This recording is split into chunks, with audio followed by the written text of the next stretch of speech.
ne suis pas l'ennemi du Nord. Et le Nord n'est pas mon ennemi. On est partout. On met le feu. Partout. Bon everywhere. Il voit quelque chose. Jean Bavan, journaliste Fraternité Matin, précisément multimédia fratmat.info. Je disais tantôt, vous venez d'achever une tournée dans le Nord, en commençant par le handball. Hier, vous étiez à Dabakala, aujourd'hui c'est Katiola. Ma question porte sur un point très essentiel pour nous. Vous avez déclaré dans vos discours, si quelqu'un soulève un fusil contre ce pouvoir, cette personne me trouvera sur son chemin. Je voudrais bien que vous reveniez là-dessus, vous expliquer quelle est l'idée que vous voulez sortir de ce message. Merci. Vous savez que nous sommes des hommes politiques. Nous avons créé donc des appareils politiques pour conquérir le pouvoir d'État et le gérer. Nous allons donc être ceux dont la signature ou les propos et les actes engagent la vie des millions d'Ivoiriens. Nos propos publics nous engagent. Pour moi, le patriotisme n'est pas à géométrie variable. C'est ma position. Un homme, c'est celui qui est cohérent. C'est celui qui est intègre. L'intégrité, c'est la cohérence entre vos déclarations et vos actes. Mes déclarations sont des déclarations de principes. Hier, j'étais dans la rue parce que certains Ivoiriens mécontents avaient pris des armes contre ce pays. Je l'ai dénoncé hier. Aujourd'hui, nous sortons peu à peu de cette situation. Je dis aux populations de Dabakala, aux populations de Katiola et à travers elles, aux populations ivoiriennes, qu'il n'est pas bon de conquérir le pouvoir par les armes. Il n'est pas bon de prendre des fusils contre sa patrie parce qu'on n'est pas content. C'était valable hier, c'est valable aujourd'hui. Ça n'a rien à voir avec le pouvoir en place. Ça n'a non plus rien à voir avec l'opposition. Ce sont des positions qui ne varient pas selon nos intérêts du moment ou selon nos positions du moment. On n'est pas patriote comme une météo. C'est ce que j'ai dit. Ça n'a rien à voir avec le soutien à un pouvoir ou m'acoquiner avec une certaine opposition. Je suis opposant. Ce n'est pas quelqu'un qui délivre les cartes d'opposant. Pour dire tel est opposant, tel ne l'est pas. Vous êtes opposant parce que vous n'êtes pas au pouvoir. Vous êtes opposant parce que vous n'êtes pas en partenariat avec le parti au pouvoir. Vous êtes opposant parce que vous critiquez le parti au pouvoir et puis vous faites des propositions. Moi, pour critiquer, je n'ai pas besoin d'insulter. Moi, pour critiquer, pour dire que je ne suis pas d'accord, je n'ai pas besoin de crier.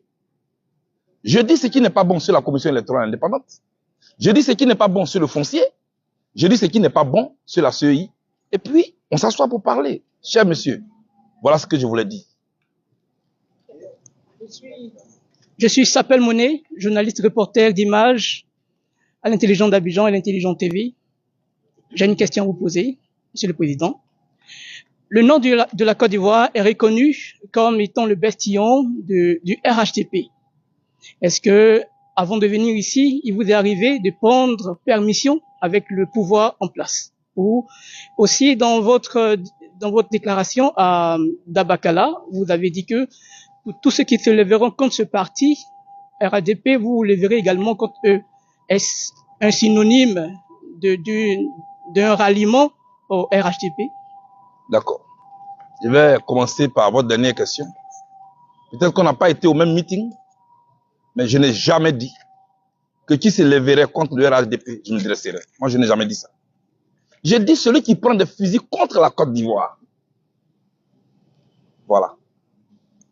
Je n'ai jamais parlé des RHDP, ni du leader des RHDP. Je parle de notre pays. Vous savez, nos groupements politiques sont des groupements privés. C'est différent de notre nation, de notre pays. Seule l'Europe et l'Occident prenons souvent ce qui est bon. J'ai vu le président français recevoir des opposants. Parce qu'il y avait une crise politique. C'était la concertation de ce qu'on appelait les forces vives. C'est cela que je veux connaître comme culture. J'ai vu en pleine campagne électorale des rivaux américains être ensemble.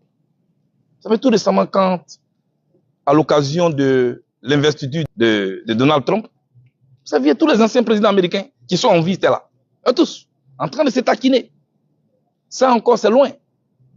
Mais tout près ici au Ghana, c'est l'ancien président Akufo-Addo, dont le poulain venait de perdre les élections, qui avait en main John Dramani qui venait d'être élu, pour lui montrer les compartiments du palais présidentiel. C'est beau à voir ça, non? Je rêve de ça pour la Côte d'Ivoire. Je rêve d'un moment où un président élu peut recevoir les charges d'un président sortant, même s'ils ne sont pas du même appareil politique. Ma génération rêve de ça. C'est de ça que je parle. Moi, je ne parle pas d'individus ou de groupements politiques. Je n'ai jamais dit ce que vous dites. Oui, celui qui prend les armes contre la Côte d'Ivoire, il est contre la Constitution. Il est contre la démocratie. Les armes et la démocratie sont comme l'eau et l'huile. Ils ne vont pas ensemble. C'est de ça que je veux parler. Le nord de la Côte d'Ivoire, dites-vous, est-ce qu'avant d'y arriver, j'ai demandé la permission au parti au pouvoir? Notre constitution consacre la liberté d'aller et venir. Sur les 322 462 km² que représente la Côte d'Ivoire, je n'ai pas de permission à demander à qui que ce soit pour me promener dans mon pays. Je n'ai pas demandé de permission à qui que ce soit. J'ai écrit aux autorités locales ici, notamment policières, administratives et coutumières, pour les informer que je venais. En Côte d'Ivoire, c'est le régime de l'information préalable. Ce n'est pas le régime d'autorisation. Il faut connaître notre constitution et notre loi. Je suis venu, j'ai été bien accueilli par toutes les autorités. Maintenant, est-ce que par courtoisie, j'en ai parlé, par exemple, au président des régions, pour dire, je vais chez vous? Ça, c'est la courtoisie. Et ça, c'est la bonne manière de vivre, c'est la convenance de la vie. Oui, moi, je suis élégant quand je fais la politique. Donc, je peux informer, et j'ai informé le président de la région que je venais chez lui. Par amitié, par respect, parce que c'est l'autorité. Ça, ce n'est pas une permission. Merci. Monsieur le Président, oui. Je suis Edgar Assimien, je suis journaliste à NCI. Lorsque le bouc passe, son odeur reste là où il passe. Est-ce que vous pensez que, Monsieur le Président, votre arrivée ici dans le handball, vous avez marqué votre présence? Est-ce que vous pensez que les populations vous ont accueilli à bras ouverts et que ces populations adhèrent à votre politique de paix? Merci. La deuxième question, Monsieur le Président, on vous connaît en tant que rassembleur, en tant que quelqu'un qui ne parle pas, mais les gens viennent l'écouter.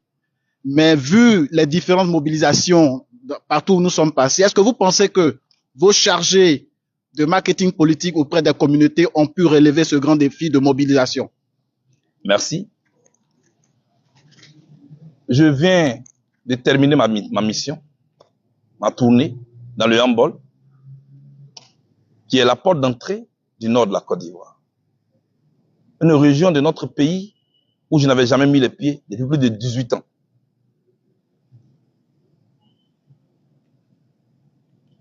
Je suis venu parler à des populations pour qui Blé Goudé était un diable. Vous m'avez suivi dans des villages, avec des danses, avec des chants. Qui pouvaient l'imaginer? Je veux donc dire merci aux populations qui m'ont accueilli, avec qui j'ai chanté, avec qui j'ai communié. Vous étiez à Dabakala avec moi hier, vous avez vu. En route, vous avez vu aussi les villages où je suis entré. Je parle des villages. Déjà, ce n'est pas tous les hommes politiques qui sont connus dans les villages de la Côte d'Ivoire. On est d'accord? Je pense que c'est un pas important pour moi que je viens de faire. Mais surtout un pas important pour la paix. Il y avait des affiches de Charles Blé Goudé dans ces villes-là. Ces affiches n'ont pas été déchirées. C'est un signe important de ce que nous allons vers la paix. Et je veux leur dire merci. Est-ce que je suis satisfait de la mobilisation? Oui. J'ai dansé avec ces populations. J'ai communié avec elles. Moi, je suis venu à Katiola pour parler aux populations de Katiola. Je suis venu à Dabakala pour parler aux populations de Dabakala. Les villages où je suis descendu, c'est aux populations de ces villages-là que j'ai parlé. Je n'ai pas pris des gens à Boaké, des gens en Korogo. Je ne suis pas allé ramasser des gens à Soubré. Je ne suis pas allé ramasser des gens à Ferkezedougou pour venir les verser à Boaké pour faire croire que je mobilise. Non. Je ne sais pas tricher avec moi-même. Le jour où je voudrais parler à tout le Nord, j'agirai ainsi. Moi, je n'ai pas d'argent. Je n'ai que ma parole. Je suis satisfait de cette mobilisation. Je voulais féliciter non seulement les populations, les chefs des villages, mais aussi mes collaborateurs qui sont d'ici et qui ont fait tout ce travail avec 0 franc. Merci. Bonsoir, Président. Je suis Joseph Assalé, journaliste à la Radio de la Paix. La Radio de la Paix, c'est l'ex-radio des Nations Unies. Et vous l'avez dit à l'occasion de votre meeting qu'il y a eu des incompréhensions. Ce passé, c'est un passé douloureux. Aujourd'hui, vous avez embouché la trompette de la paix, de la réconciliation, je dirais même de la cohésion sociale. En allant d'ici, qu'est-ce que vous voulez que les populations retiennent en matière de vivre ensemble? Merci. Nous sommes un peuple. Nous sommes un. La diversité ethnique doit être une richesse. Nous devons apprendre à construire une nation avec une communauté de destin. C'est ce que j'ai dit aux populations. Et je suis sûr que c'est ce qu'elles ont retenu. Elles m'ont même baptisé avec un nom local. C'est un signe. Elles ne m'ont pas lapidé. Et je sais qu'elles ont déjà compris le message.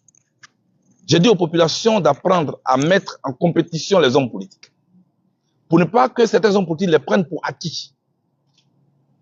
Quand c'est ainsi, aucun effort ne sera fait. J'ai dit aux populations de ne pas se laisser diviser par la politique. J'ai dit aux jeunes, notamment, de refuser les propositions pécuniaires pour aller s'attaquer à tel ou tel autre qui ne partagerait pas la même opinion politique qu'eux. Je leur ai demandé de faire en sorte que les élections qui arrivent soient apaisées. Je leur ai dit ce que j'ai demandé aux jeunes. Donnez votre voix, ne donnez pas votre vie. Quand on sait ce qu'on a traversé, venir passer ces messages-là et voir des populations en train d'applaudir, cela veut dire que le message est passé. Mais au-delà des populations du Hambol, c'est à tous les Ivoiriens que je voulais parler. Je voulais leur dire, rangez vos sabres. La violence, elle n'est pas que physique, elle est aussi verbale. Faisons attention. Nous venons de très loin. Et au-delà des populations, je lance un appel à nous, les hommes politiques, mais surtout au gouvernement. C'est lui qui a en main la Côte d'Ivoire. Nous appelons à un dialogue. Nous appelons à un dialogue pour poser toutes les questions relatives au scrutin électoral qui arrive. Le passé de la Côte d'Ivoire le recommande. La crainte des Ivoiriens l'exige. Ce n'est pas une faiblesse que de dialoguer. C'est une force. Et à ceux qui demandent à l'opposition de créer ce qu'ils ont appelé un rapport de force, je leur dis non. Pour dialoguer, et surtout avec ce que nous avons vécu, nous n'avons pas besoin de créer un rapport de force. On sait tous les conséquences de ce qu'ils nous demandent. Si c'était pour fouetter notre orgueil, ils se sont trompés. Parce que nous ne le ferons pas. Nous lançons un appel au gouvernement. Et nous mettons le gouvernement face à ses responsabilités. Pour qu'on s'asseye pour parler. Voilà ce que je voulais dire. Merci. S'il vous plaît. Oui, non, oui, il veut rebondir. Alors, Président, vous parlez de dialogue. Cela m'amène à vous poser la question, que comptez-vous faire? Parce que jusqu'à présent, nous sommes à presque 8 mois de la présidentielle. Votre nom n'a pas été réinscrit sur la liste électorale. Pourtant, vous avez déjà déclaré que si vous avez l'occasion, vous serez candidat à la présidentielle. Que comptez-vous faire si votre nom n'a pas été réinscrit sur la liste électorale? Vous avez dit nous sommes en combien de mois? Pratiquement 8 mois. À 9 mois, non? Le février n'est pas encore fini. D'accord. Donc, on peut dire à 9 mois. 9 mois. Bien. C'est vrai que comparaison n'est pas raison.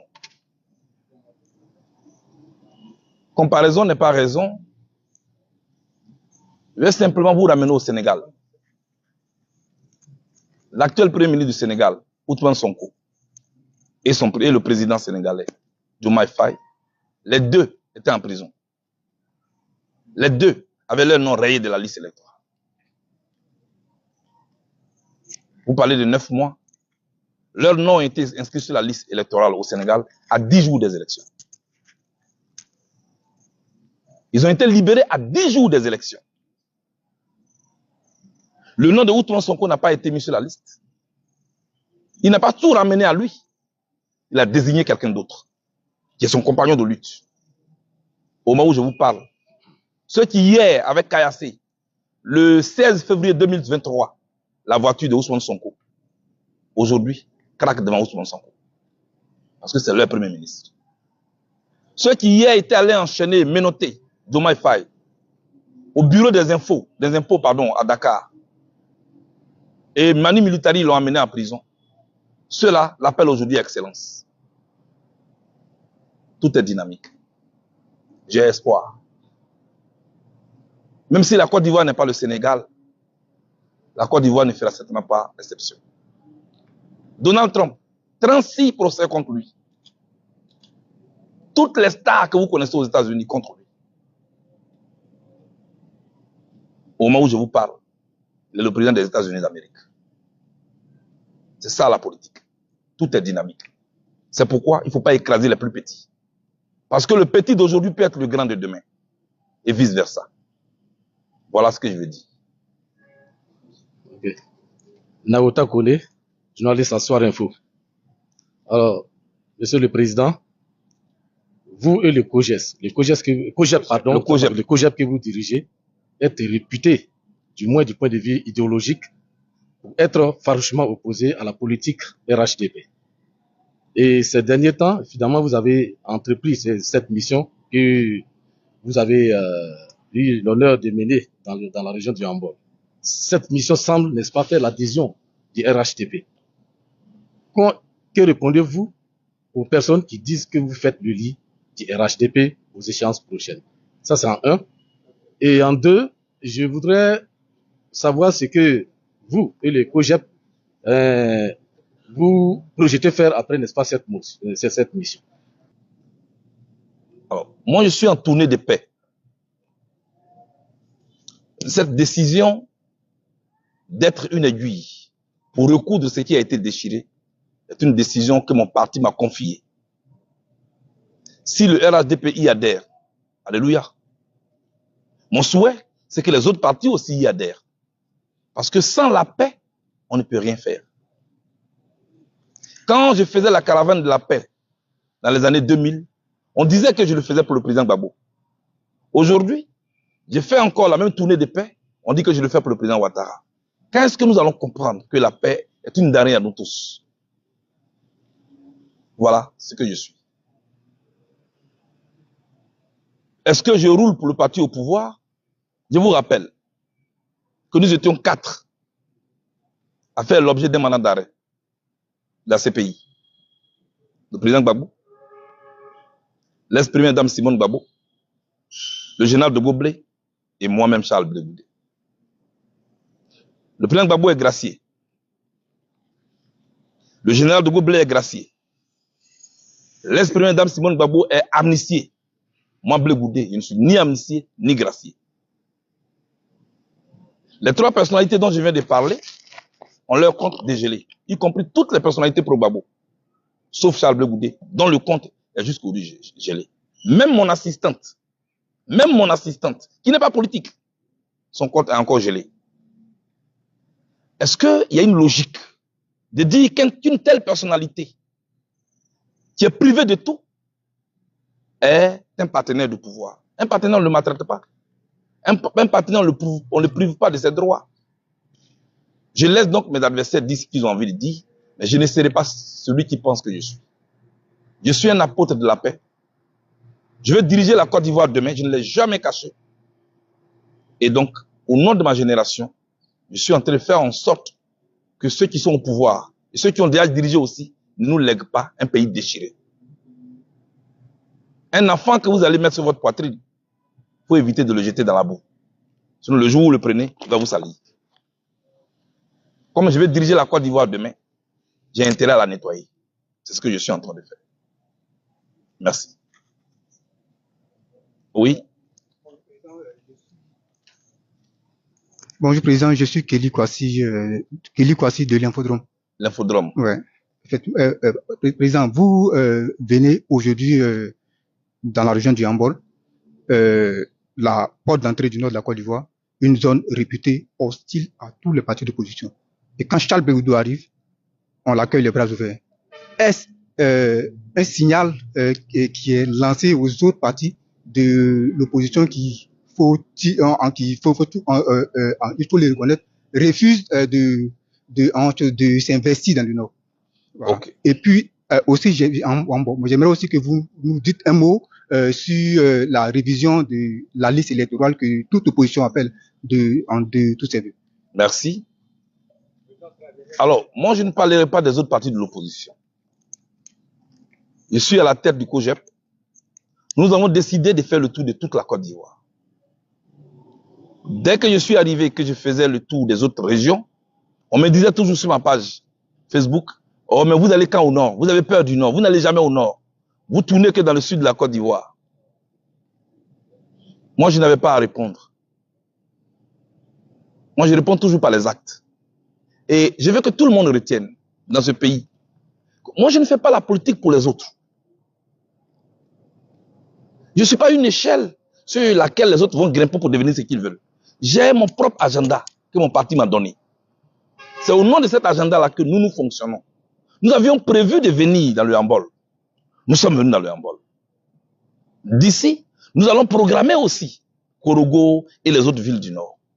Pour y aller, ce n'est pas avec la force qu'on va y entrer. C'est avec notre discours d'apaisement que nous allons partir vers les autres frères. Moi, je veux parler à la Côte d'Ivoire plurielle. Moi, je veux parler à la Côte d'Ivoire plurielle. Je ne veux pas être un chef de clan. Je veux parler à tout le monde. Et je suis heureux qu'arrivé ici dans le Hambol, on m'a accueilli à bras ouverts. Mon discours m'a dévancé. Et je pense que ça compte beaucoup. Voilà ce que je voulais dire. Pour la liste électorale, je me suis déjà prononcé là-dessus. La commission électorale indépendante a fait une révision de la liste électorale en juin 2015. C'est-à-dire à quelques mois des élections. 4 mois. La même commission électorale a fait une révision de la liste électorale en juillet 2020. À 3 mois des élections. Mais cette même commission s'est dit ne pas être prête et ne pas avoir assez de temps en 2025 pour faire la révision de la liste électorale à 9 mois. C'est maintenant que je parle de 9 mois. C'était déjà en janvier qu'on le demandait. Là, à 10 mois. Déjà, on dit non, M. Cuibert n'était pas là. Moi, je ne parle pas de M. Cuibert. Je parle de l'institution. On confond tout dans ce pays. Voilà notre problème. Il faut faire la révision de la liste électorale. Et je le dis, si la CEI a besoin de temps, qu'elle nous le dise. Parce que nous préférons perdre du temps que de perdre la vie. Je tiens à le dire. En le disant, moi je n'ai jamais appelé à un report des élections. Ça aussi, il fait la précision. Mais quand il y a une crise qu'on voit venir, il faut faire attention. Il ne faut pas foncer droit là-dedans. Tirons les leçons de ce que nous venons de vivre. Je ne suis pas en train d'être un oiseau de mauvaise augure qui est en train de s'aimer la peur. Mais notre passé doit nous enseigner. Les élections étaient toujours à la base de tous les conflits que nous avons vécus en Côte d'Ivoire. Je lance un appel au gouvernement de Côte d'Ivoire. Je lance un appel à la commission électorale indépendante, à toute la classe politique. Créons le cadre du dialogue. Au nom des morts, au nom des Ivoiriens qui ont la peur au ventre. N'écoutez pas ceux qui veulent justifier leur salaire sur les réseaux sociaux. Ceux qui disent on s'en fout, on va y aller. Peut-être qu'ils n'étaient pas ici en 2011. Peut-être qu'ils n'étaient pas ici en 2020. Moi, j'ai peur de la guerre. Et je n'ai pas honte de le dire. Et tous ceux que vous voyez là, ils ont peur de la guerre. Parce que la guerre fait peur. Quand il y a la guerre, on tue. Des gens meurent. On ne veut plus qu'un seul Ivoirien meure pour la politique. Qu'est-ce que je vais faire? Je vais continuer d'interpeller. Je n'ai pas une autre arme que de toujours interpeller et lancer l'appel. C'est ce que je continue de faire. Je voulais vous dire merci d'avoir été avec nous dans cette tournée. Vous l'avez vécu. Vous avez vu des populations enthousiastes dans les villages, dans les villes. Vous les avez vus debout. Vous les avez vus applaudir quand on parle de paix. C'est le besoin que ces populations sont en train d'exprimer. Accompagnez-nous dans cette paix-là, dans cette recherche de paix. Et la Côte d'Ivoire en sortira grandie. Je vous remercie. Je ne suis pas l'ennemi du Nord et le Nord n'est pas mon ennemi. On est partout, partout. On met le feu partout, partout. Bon everywhere. Il voit quelque chose.